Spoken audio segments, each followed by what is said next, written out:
नमस्कार जोहार, मैं साइमा कुमारी और आप देख रहे हैं न्यूज झारखंड।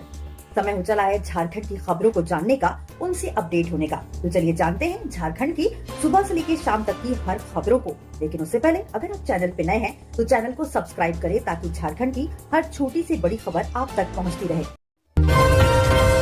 गिरिडीह में कार ट्रक की टक्कर में 3 की मौत। कोलकाता में जीजा साला करते थे मजदूरी, हादसे में कार के उड़े पर खच्चे। गिरिडीह के देवरी थाना क्षेत्र के चतरो गांवा मेन रोड में घासीडीह गांव के पास शनिवार देर रात को दर्दनाक सड़क हादसा हो गया। यहां एक कार और ट्रक के बीच हुई सीधी टक्कर में जीजा साला समेत 3 युवकों की मौत हो गई।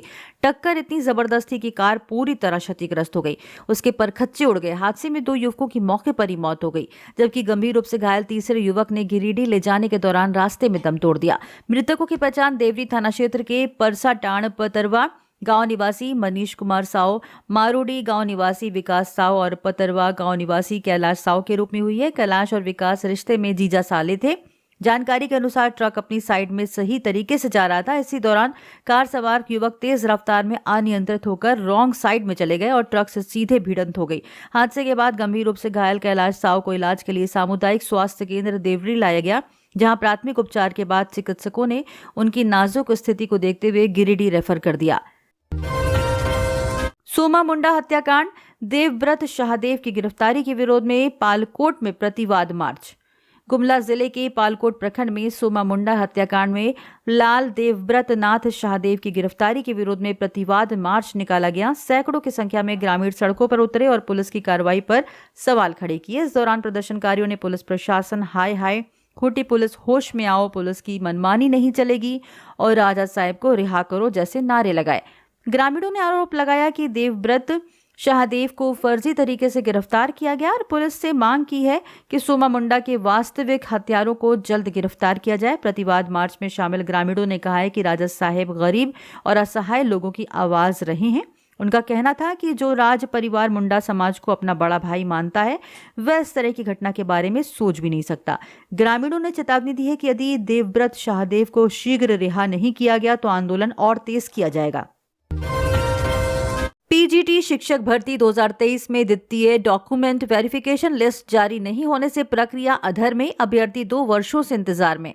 स्नातकोत्तर प्रशिक्षित शिक्षक पीजीटी संयुक्त प्रतियोगिता परीक्षा 2023 की भर्ती प्रक्रिया 2 वर्ष बीत जाने के बावजूद अब तक पूरी नहीं हो सकी है। कुल 3120 पदों के विरुद्ध लगभग 2500 अभ्यर्थियों को ही नियुक्ति मिल पाई है, जबकि शेष पदों के लिए द्वितीय चरण का डॉक्यूमेंट वेरिफिकेशन होना अभी बाकी है। इस चरण की डीवी लिस्ट जारी नहीं होने से अभ्यर्थियों में निराशा और असंतोष लगातार बढ़ रहा है। भर्ती प्रक्रिया के तहत शेष रिक्त पदों पर चयन के लिए द्वितीय चरण का डॉक्यूमेंट वेरिफिकेशन किया जाना है। इसके लिए आयोग की ओर से लिस्ट जारी होनी थी, लेकिन अब तक कोई आधिकारिक सूचना सामने नहीं आई है। अभ्यर्थियों का कहना है कि लंबे समय से वे डीवी लिस्ट का इंतजार कर रहे हैं, लेकिन आयोग की ओर से लगातार चुप्पी बनी हुई है। अभ्यर्थियों के अनुसार वे लगभग 2 माह पूर्व झारखंड कर्मचारी चयन आयोग कार्यालय पहुंचे थे और लिखित आवेदन सौंपा था। उस समय उन्हें यह आश्वासन दिया गया था कि 2 माह के भीतर द्वितीय डीवी लिस्ट जारी कर दी जाएगी। तय सीमा बीत जाने के बावजूद ना तो लिस्ट जारी हुई, न ही कोई स्पष्टीकरण सामने आया, जिससे अभ्यर्थियों में रोष बढ़ता जा रहा है। परिवहन मंत्री दीपक बिरुआ के नाम से ठगी का प्रयास, फर्जी अकाउंट से सतर्क रहने की अपील। झारखंड सरकार के परिवहन मंत्री एवं झारखंड मुक्ति मोर्चा के चाईबासा विधायक दीपक बिरुआ के नाम से सोशल मीडिया पर फर्जी पेज बनाए जाने का मामला सामने आया है। इस फर्जी अकाउंट के जरिए लोगों से संपर्क कर ठगी की कोशिश की जा रही है। मंत्री दीपक बिरुआ के नाम और फोटो का दुरुपयोग करते हुए असामाजिक तत्व लोगों से पहले उनका मोबाइल नंबर मांग रहे हैं। इसके बाद खुद को किसी सीआरपीएफ अधिकारी का परिचित बताकर सेकेंड हैंड घरेलू सामान बेचने का झांसा दिया जा रहा है। बातचीत के दौरान यह कहा जा रहा है कि संबंधित अधिकारी का तबादला हो गया, इसलिए कम दाम में सामान बेचा जा रहा है। इस संबंध में मंत्री दीपक बिरुआ ने आम लोगों को सतर्क रहने की अपील की है। उन्होंने अपने फेसबुक पेज पर स्पष्ट कहा है कि इंटरनेट मीडिया पर चल रहा यह पेज पूरी तरह फर्जी है और उसका उनसे या उनके कार्यालय से कोई संबंध नहीं है। मंत्री ने लोगों से अनुरोध किया है कि ऐसे किसी भी फर्जी अकाउंट से कोई लेन देन ना करें। मंत्री ने इस पूरे मामले की जानकारी झारखंड पुलिस को भी दी है और फर्जी पेज बनाने वालों के खिलाफ सख्त कार्रवाई की मांग की है। गिरिडीह में जंगली हाथी का तांडव, घर दुकान तोड़ी, ग्रामीण इलाकों में घुसकर मचाई भारी तबाही। रात में जागकर पहरा दे रहे ग्रामीण। गिरिडीह जिले के पीरटांड प्रखंड अंतर्गत पालगंज और मदनपुरा पंचायत क्षेत्रों में इन दिनों जंगली हाथी का आतंक ग्रामीणों के लिए बड़ी मुसीबत बन गया है। बीते कई दिनों से क्षेत्र में घूम रहा ये हाथी अचानक गांव में घुसकर तोड़फोड़ कर रहा है, जिससे जनजीवन पूरी तरह प्रभावित हो गया। पालगंज पंचायत के तिवारी टोला, रातडीह, कोइवाटांड, बरदही, बिशनपुर और नारायणपुर गांव में हाथी ने जमकर उत्पात मचाया। कोइवाटांड गांव में श्यामलाल ठाकुर के एक कच्चे घर को हाथी ने पूरी तरह क्षतिग्रस्त कर दिया। दीवारें तोड़कर घर के अंदर घुसे हाथी ने अनाज, बर्तन, कपड़े और अन्य घरेलू सामान को नष्ट कर दिया।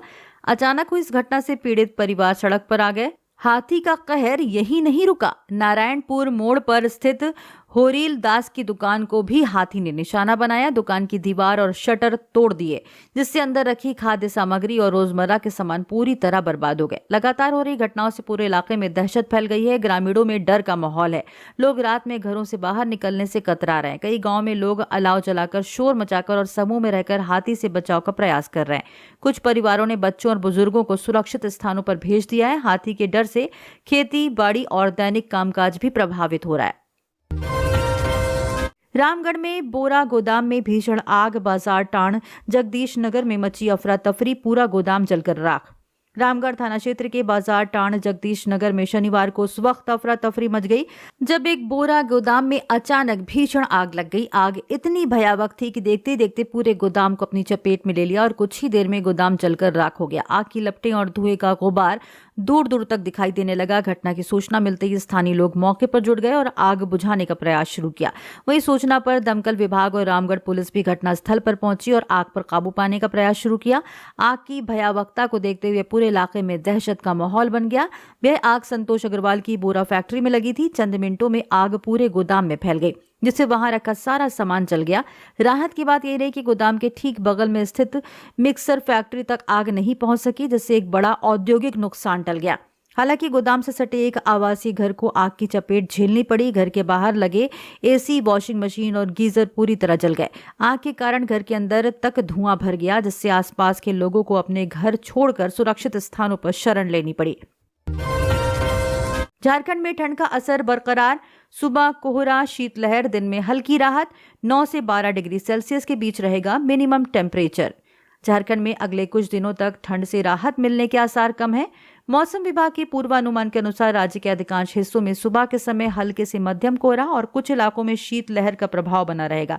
खासकर उत्तर पूर्वी और मध्य झारखंड के जिलों में सुबह और देर रात ठंड अधिक महसूस की जाएगी। मौसम वैज्ञानिकों के मुताबिक अगले 2 दिनों तक मौसम शुष्क रहेगा। हालांकि दिन में धूप निकलने से तापमान में हल्की बढ़ोतरी दर्ज की जा सकती है, जिससे दोपहर के समय ठंड से कुछ राहत मिलेगी। मौसम विभाग की रिपोर्ट के अनुसार राज्य के प्रमुख शहरों में अधिकतम तापमान 23 से 26 डिग्री सेल्सियस के बीच रहने की संभावना है, जबकि न्यूनतम तापमान 9 से 12 डिग्री सेल्सियस के आसपास रह सकता है। रांची समेत आसपास के इलाकों में सुबह के समय कोहरा छाए रहने के बाद आसमान साफ रहेगा। कोल्हान, संथाल, परगना और उत्तरी झारखंड के जिलों में शीतलहर का असर ज्यादा दिख सकता है। विशेषज्ञों का कहना है कि पश्चिमी विक्षोभ का प्रभाव फिलहाल कमजोर है, जिस कारण मौसम में कोई बड़ा बदलाव नहीं होगा। पिस्का मोड़ में जमीन विवाद को लेकर फायरिंग, 3 लोगों को लगी गोली। रांची के पिस्का मोड़ से फायरिंग का एक बड़ा मामला सामने आया है, जहां बीते शनिवार की देर रात जमीन विवाद को लेकर 2 पक्षों में खूब गोलीबारी हुई। इस फायरिंग में 3 लोगों को गोली लगी है। सभी को इलाज के लिए अस्पताल में भर्ती कराया गया। जानकारी के मुताबिक शनिवार की रात जमीन कारोबारी विकास सिंह और उसके भाई आकाश और मोगली को बातचीत करने के लिए संजय पांडे नामक अपराधी ने पिस्का मोड़ के तेल गली में बुलाया था। दोनों भाई रात करीब 9:45 पर तेल मिल गली पहुंचे, जहां पर पहले से संजय पांडे अपने लोगों को लेकर हथियार के साथ मौजूद था। दोनों गुटों में जमीन विवाद को लेकर फायरिंग की गई। गोलीबारी की इस घटना में 3 लोग घायल हो गए। घायलों की पहचान जमीन कारोबारी विकास सिंह, उसके भाई आकाश सिंह उर्फ मोगली के अलावा दूसरे गुट के रवि के रूप में हुई है। विकास सिंह को छाती और हाथ में कुल 3 गोलियां लगी हैं। वहीं उसके भाई को हाथ में गोली लगी है, जिसके बाद उन्हें सदर ले जाया गया, जहां प्राथमिक इलाज के बाद एक निजी अस्पताल रेफर कर दिया गया। फिलहाल दोनों की हालत खतरे से बाहर बताई जा रही है। वहीं घटना की जानकारी मिलते ही कोतवाली डीएसपी प्रकाश सोए, सुखदेव नगर थाना प्रभारी और पंडरा ओपी प्रभारी पुलिस बल के साथ मौके पर पहुंचे और मामले की जांच में जुट गए। पुलिस को घटनास्थल से कुछ खोखे भी बरामद हुए। वहीं संजय पांडे सहित कुछ अन्य लोगों को गिरफ्तार भी किया गया है। पुलिस की पूछताछ में सामने आया है कि सुकुरहुटू में एक 4 एकड़ की जमीन है, जिस पर संजय पांडे और विकास काम कर रहे थे। गिरिडीह में भीषण सड़क हादसा, बाइक सवार की मौत, टोटो पर सवार 6 लोग हुए गंभीर, सभी एक ही परिवार के घर लौटते वक्त एक्सीडेंट। गिरिडीह जिले के बेंगाबाद थाना क्षेत्र अंतर्गत झलकडीहा गांव के पास शनिवार रात एक दर्दनाक सड़क हादसा हो गया। बाइक और टोटो की आमने सामने हुई जोरदार टक्कर में बाइक सवार युवक की मौत हो गई, जबकि टोटो पर सवार 6 लोग गंभीर रूप से घायल हो गए। हादसा इतना भीषण था कि टक्कर के बाद बाइक सवार युवक सड़क पर दूर जा गिरा। घटना के बाद मौके पर अफरा तफरी मच गई और चीख पुकार सुनकर आसपास के ग्रामीण दौड़ पड़े। स्थानीय लोगों की मदद से घायलों को एम्बुलेंस से सदर अस्पताल गिरिडीह पहुंचाया गया, जहां सभी का इलाज चल रहा है। मृतक की पहचान बेंगाबाद डाक बंगला निवासी 30 वर्षीय रोहित कुमार पोद्दार के रूप में हुई है। वह कुलदीप पोद्दार के पुत्र थे। जानकारी के अनुसार रोहित कुमार पोद्दार शनिवार रात बेंगाबाद से अपने घर डाक बंगला लौट रहे थे। झलकडीहा गांव के पास सामने से आ रहे एक टोटो से उनकी बाइक की सीधी टक्कर हो गई। टक्कर इतनी तेज थी कि रोहित गंभीर रूप से घायल हो गए। जानकारी के अनुसार रोहित कुमार पोद्दार शनिवार रात बेंगाबाद से अपने घर डाक बंगला लौट रहे थे। उन्हें तुरंत सदर अस्पताल गिरिडीह ले जाया गया, लेकिन डॉक्टर्स ने जांच के बाद उन्हें मृत घोषित कर दिया। रांची नगर निगम चुनाव का बिगुल, अब बारी है अपने मेयर और पार्षद चुनने की। राजधानी की जनता का लंबा इंतजार अब खत्म होने वाला है। हाईकोर्ट के दखल और आदेश के बाद रांची नगर निगम चुनाव की तैयारियां तेज हो गई हैं। बताया जा रहा है कि बहुत जल्द चुनाव की तारीखों का आधिकारिक ऐलान हो जाएगा। रांची नगर निगम के कुल 53 वार्डों के लिए वोट डाले जाएंगे। मतदाता इस बार अपने अपने क्षेत्र से 53 पार्षदों का चुनाव करेंगे, जो शहर के विकास की जिम्मेदारी संभालेंगे। काफी समय से चुनाव टलने के कारण मामला हाईकोर्ट में था। कोर्ट के सख्त निर्देश के बाद राज्य निर्वाचन आयोग अब एक्टिव मोड में है। सभी 53 वार्डों में संभावित उम्मीदवारों ने अपना जनसंपर्क बढ़ा दिया है। वार्डों में बैठक का दौर शुरू हो चुका है। रांची की जनता साफ सफाई, जल आपूर्ति और सड़कों जैसी बुनियादी समस्याओं को लेकर पिछले काफी समय से निर्वाचित प्रतिनिधियों की कमी महसूस कर रही थी। रांची से चुराए बच्चों का क्या करना चाहते थे चोर, नेटवर्क का किया खुलासा। जगन्नाथपुर मौसीबाड़ी खटाल से अगवा अंश और अंशिका की बरामदगी मामले में जेल में बंद दंपति को धुरवा पुलिस 5 दिनों के रिमांड पर थाने लाई है। पुलिस आरोपी सोनी कुमारी और नव खेरवार उर्फ सूर्य से लगातार पूछताछ कर रही है। पूछताछ में दोनों आरोपियों ने पुलिस के समक्ष अपने नेटवर्क की जानकारी दी। उसने पुलिस को बताया कि बंगाल और बिहार के बच्चा चोर गिरोह से उसका कनेक्शन है। पुलिस को आशंका है कि दोनों बच्चों को अगवा करने के बाद बंगाल या फिर बिहार में बेच देते थे। पूछताछ में आरोपियों ने पुलिस को अपने गिरोह के लोगों का भी नाम बताया। गौरतलब है कि 2 जनवरी को शालीमार बाजार से अपराधियों ने अंश और अंशिका को अगवा किया था। इस मामले में धुरवा थाने में प्राथमिकी दर्ज की गई थी। दर्ज प्राथमिकी के आधार पर पुलिस ने खोजबीन की, लेकिन पुलिस को कोई सुराग नहीं मिला। इसी दौरान बुधवार को रामगढ़ के चितरपुर के एक युवक ने बच्चे को देखा और पुलिस को खबर की, जिसके बाद पुलिस ने दोनों बच्चों को बरामद कर लिया, साथ ही दंपति को भी गिरफ्तार किया। पेरेंट्स पूछ रहे कब मिलेगी मेरी बेटी। चतरा में 20 दिन से गायब है रानू कुमारी। पिकनिक पर गई थी लेकिन घर नहीं लौटी। चतरा जिले से एक 14 वर्षीय किशोरी के लापता होने का मामला सामने आने के बाद पूरे इलाके में सनसनी फैल गई है। गिद्धौर थाना क्षेत्र के गंगापुर गांव निवासी निर्मल राणा की बेटी मुन्नी कुमारी उर्फ रानू कुमारी बीते 20 दिनों से लापता है। घटना 28 दिसंबर 2025 की बताई जा रही है। परिजनों के अनुसार मुन्नी घर के पास ही अपने दोस्तों के साथ पिकनिक मनाने गई थी। परिवार को उम्मीद थी कि वह शाम घर लौट आएगी, लेकिन देर रात तक जब वो घर नहीं लौटी तो परिजन चिंतित हो गए। इसके बाद ग्रामीणों के सहयोग से लगातार 2 दिनों तक आसपास के इलाकों, जंगल और पहाड़ियों में खोजबीन की गई, लेकिन किशोरी का कोई पता नहीं चल सका। परिजनों का आरोप है कि उन्होंने 31 दिसंबर को ही गिद्धौर थाने में मुन्नी की गुमशुदगी की लिखित शिकायत दर्ज कराई थी, लेकिन पुलिस ने शुरुआती 10 दिनों तक मामले को गंभीरता से नहीं लिया। परिजनों का कहना है कि 10 जनवरी के बाद ही पुलिस हरकत में आई, तब जाकर तलाश अभियान शुरू किया गया।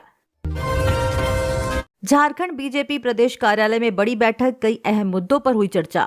झारखंड बीजेपी के प्रदेश कार्यालय में रविवार को बड़ी बैठक का आयोजन किया गया। इस बैठक में प्रदेश अध्यक्ष आदित्य साहू, नेता प्रतिपक्ष बाबूलाल मरांडी, पूर्व विधायक अनंत ओझा, पूर्व विधायक बीरांची नारायण, पूर्व नेता प्रतिपक्ष अमर बावरी और पूर्व मुख्यमंत्री मधु कोड़ा, पूर्व मुख्यमंत्री चंपई सोरेन, पूर्व प्रदेश अध्यक्ष रविंद्र राय, विधायक कुशवाहा, शशि भूषण मेहता, प्रदेश उपाध्यक्ष राकेश प्रसाद समेत कई वरिष्ठ नेता मौजूद रहे। बैठक का मुख्य उद्देश्य राष्ट्रीय परिषद के आगामी चुनाव से पहले रणनीति तैयार करना बताया गया।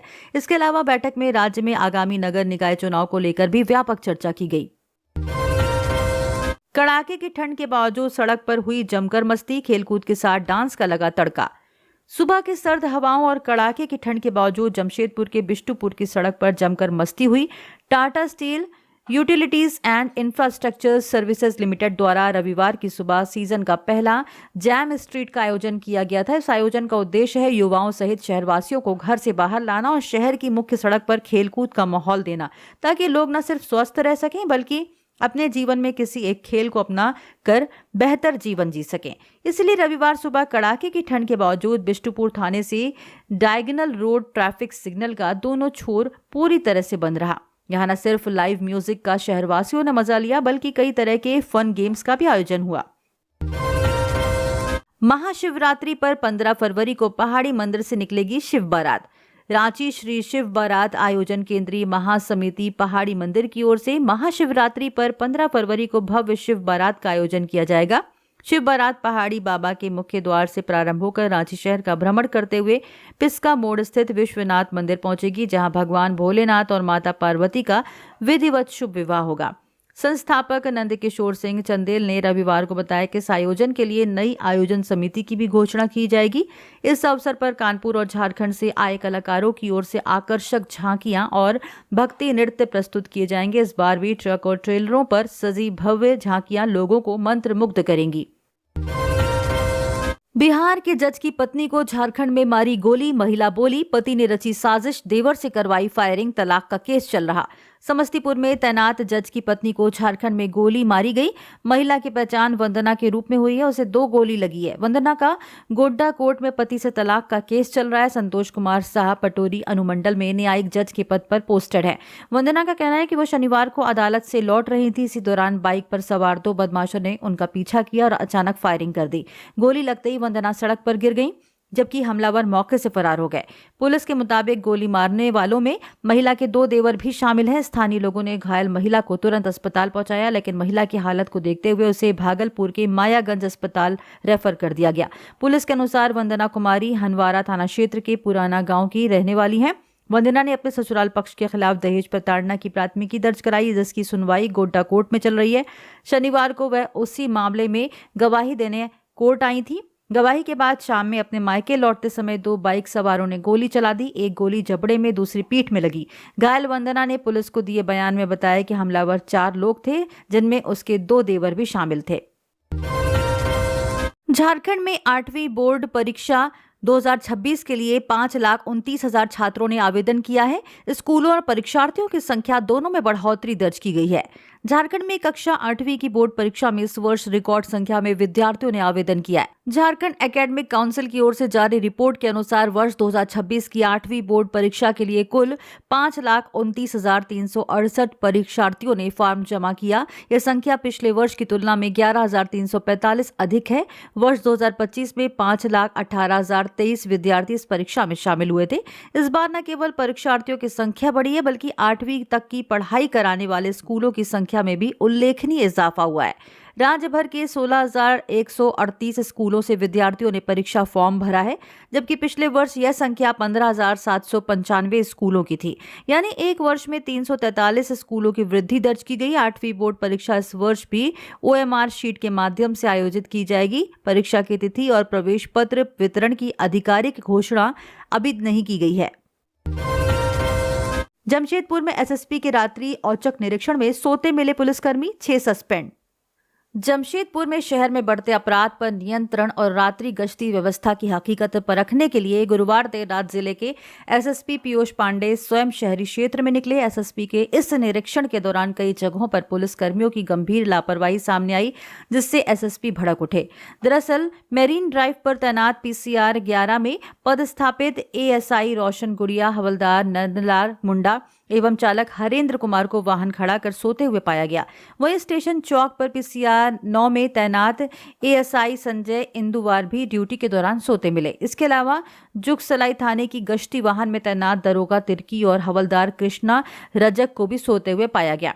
ड्यूटी में इस तरह की लापरवाही को गंभीरता से लेते हुए SSP पीयूष पांडे ने सभी संबंधित पुलिसकर्मियों को तत्काल निलंबित करते हुए लाइन क्लोज कर दिया। वहीं होमगार्ड चालक हरेंद्र कुमार को भी विभाग से क्लोज कर दिया गया है।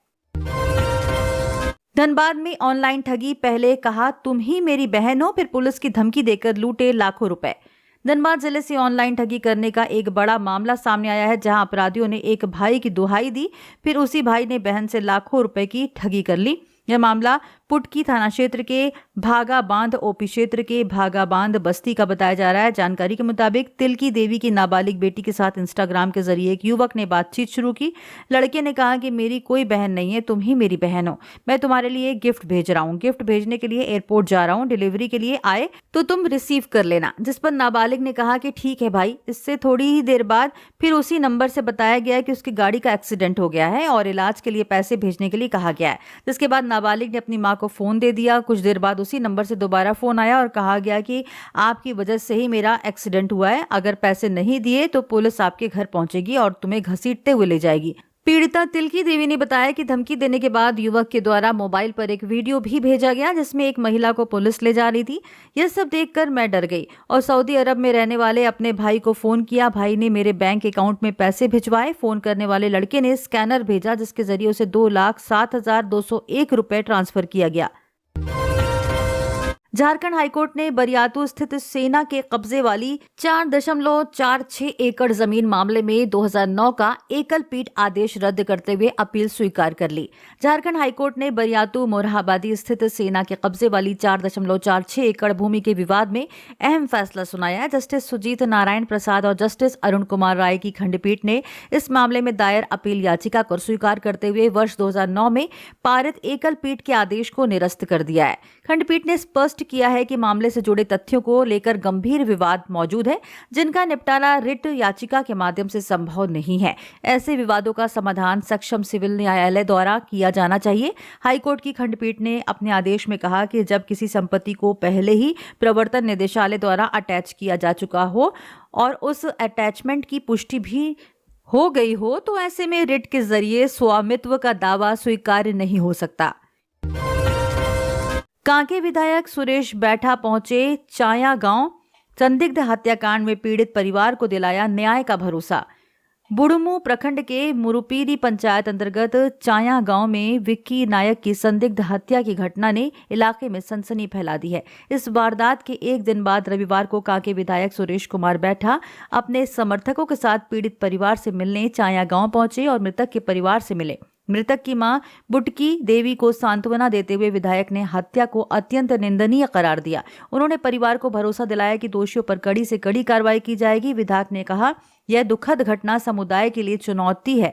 मैं इस कठिन समय में पीड़ित परिवार के साथ पूरी तरह खड़ा हूं। भगवान विक्की की आत्मा को शांति प्रदान करे और परिवार को सांत्वना दे। वहीं दूसरी ओर मृतक सुदामा मुंडा के परिजनों से मिले और पीड़ित परिजनों को संवेदना व्यक्त किया। मौके पर विधायक प्रतिनिधि गोपाल तिवारी, प्रखंड अध्यक्ष बलराम साहू, बबलू उरांव, सदन साहू, जाकिर अंसारी के अलावा क्षेत्रीय समर्थक और ग्रामीण उपस्थित थे। कोडरमा में बिजली गुल कर की चोरी। बिजली आपूर्ति शॉर्ट कर फैलाया अंधेरा, फिर दिया वारदात को अंजाम। कोडरमा जिले के जयनगर थाना क्षेत्र अंतर्गत करियावा गांव में बीती रात चोरों ने बेहद शातिर तरीके से 3 घरों को निशाना बनाया। चोरों ने चोरी से पहले गांव की मुख्य बिजली आपूर्ति को ही ठप कर दिया। गांव में प्रवेश करने वाले 440 वोल्ट के बिजली तार को आपस में शॉर्ट सर्किट कर पूरे इलाके की बिजली गुल कर दी गई, जिससे चारों ओर अंधेरा फैल गया। इसके बाद चोरों ने सुनियोजित तरीके से अलग अलग 3 घरों में घुसकर चोरी की वारदात को अंजाम दिया। चोरी की इस नए तरीके से ग्रामीण हैरान हैं। इसे सुरक्षा व्यवस्था के लिए गंभीर खतरा बता रहे हैं। घटना के बाद गांव में पूरी तरह अफरा तफरी माहौल रहा। चोरी की घटनाएं करियावा गांव निवासी छोटू मियां, इलियास मियां और कल्लू मियां के घरों में हुई है। छोटू मियां की पत्नी ने बताया कि उनके पति गोवा में काम करते हैं और वे अपनी बेटी के साथ घर में अकेली थी। वे दूसरी मंजिल पर सो रही थी। रात करीब 1 बजे नीचे से कुछ टूटने की आवाज आई। जब वे नीचे उतरी तो देखा कि एक कमरे का ताला टूटा हुआ है और दरवाजा खुला पड़ा है। शोर मचाने पर आसपास के लोग जुटे, लेकिन अंधेरे का फायदा उठाकर चोर फरार हो गए। इंडिगो पर 22 करोड़ रुपए का जुर्माना, कमजोर प्लानिंग से उड़ानें हुई थी प्रभावित। Aviation regulator director general of civil aviation ने इंडिगो एयरलाइंस पर बड़ी कार्रवाई की है। जांच में गंभीर खामियां पाए जाने के बाद एयरलाइन पर 22 करोड़ रुपए का जुर्माना लगाया गया है। डीजीसीए के मुताबिक क्रू से तय सीमा से अधिक काम लेना, कमजोर ऑपरेशनल प्लानिंग, और बदले हुए ड्यूटी टाइम नियमों को सही तरीके से लागू न करने के कारण बड़ी संख्या में फ्लाइट्स देरी का शिकार हुई और कई उड़ानें रद्द करनी पड़ी। जांच में सामने आया कि इंडिगो मैनेजमेंट ने एक ऐसा ऑपरेशनल मॉडल अपनाया था जिसमें कम से कम संसाधनों के सहारे अधिकतम काम लेने पर जोर दिया गया। इसमें क्रू, विमान और नेटवर्क संसाधनों का अत्यधिक उपयोग किया गया, जिससे किसी भी तरह की रुकावट या आपात स्थिति से निपटने की गुंजाइश बेहद कम रह गई। इसका सीधा असर एयरलाइन की ऑपरेशनल क्षमता पर पड़ा और पूरा सिस्टम दबाव में आ गया। साधु के वेश में 3 बदमाशों ने महिला से की ठगी, 2 लाख के गहने उड़ाए। जमशेदपुर से ठगी का एक बड़ा मामला सामने आया है, जहां जिले के उलीडीह थाना क्षेत्र के डिमना रोड स्थित सर्वोदय पथ में शनिवार दोपहर साधु के वेश में आए ठगों ने एक महिला से करीब 2 लाख रुपए के सोने के गहने ठग लिए। पीड़िता की पहचान कंचन देवी के रूप में की गई है। पीड़िता के अनुसार शनिवार दोपहर करीब 1 बजे 3 अज्ञात बदमाश साधु के वेश में उनके घर पहुंचे। खुद को साधु बताते हुए उन्होंने पहले खाने के लिए चावल मांगे। महिला ने उन्हें चावल दे दिया। इसके बाद एक साधु ने महिला को एक पत्थर देकर दावा किया कि उसमें चमत्कारी शक्ति है और वह पत्थर सोना बन सकता है। बदमाशों ने झांसे में लेकर महिला को एक कागज में पैसे और रुद्राक्ष लपेटने को कहा। जब महिला ने कागज खोला तो उसमें शिव जी की एक छोटी मूर्ति निकली। इसके बाद साधुओं ने महिला से घर में रखे सोने के गहने लाने को कहा और दावा किया कि उन गहनों में मंत्र सिद्ध कर देने से उनका भाग्य बदल जाएगा। महिला ने विश्वास में आकर सोने की चेन और जतिया साधुओं को सौंप दी। ठगों ने गहनों को एक पोटली में बांधकर महिला को थमाया और हिदायत दी कि शाम तक इसे ना खोलें। साधुओं ने पानी भी मांगा, जिसे महिला देने घर के भीतर चली गई। इसी दौरान ठग मौके से फरार हो गए।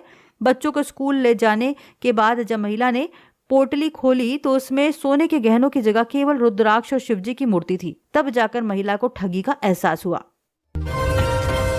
मांडर की सरस्वती लकड़ा सकुशल घर लौटी। मंत्री शिल्पी नेहा तिर्की और प्रशासन की सक्रियता से हुआ समाधान। मांडर के सरगांव निवासी सरस्वती लकड़ा की सकुशल घर वापसी हो गई है। सरस्वती 13 जनवरी से गुम थी। उनके पति कृष्णा उरांव ने 16 जनवरी को मांडर थाने में लिखित शिकायत दर्ज कराई थी। जानकारी के अनुसार सरस्वती पहले मुंबई और वहां से चेन्नई पहुंच गई थी। इस मामले की सूचना स्थानीय विधायक और राज्य की कृषि, पशुपालन एवं सहकारिता मंत्री शिल्पी नेहा तिर्की को मिली, जिन्होंने तुरंत सरस्वती के सुरक्षित घर वापसी के प्रयास तेज किए। मंत्री शिल्पी ने राज्य श्रम विभाग के प्रवासी नियंत्रण कक्ष और चेन्नई पुलिस से संपर्क किया। श्रम विभाग और चेन्नई पुलिस की सक्रियता, साथ ही सरस्वती द्वारा मोबाइल फोन के माध्यम से दी गई जानकारी के आधार पर उन्हें सुरक्षित पाया गया।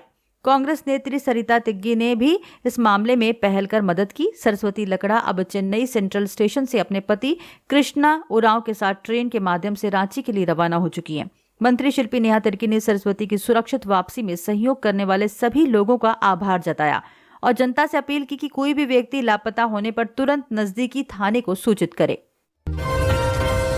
गढ़वा वन विभाग की बड़ी कार्रवाई। जिले के चिनिया वन क्षेत्र से सखुआ की बेशकीमती लकड़ी समेत 2 बाइक को किया जब्त।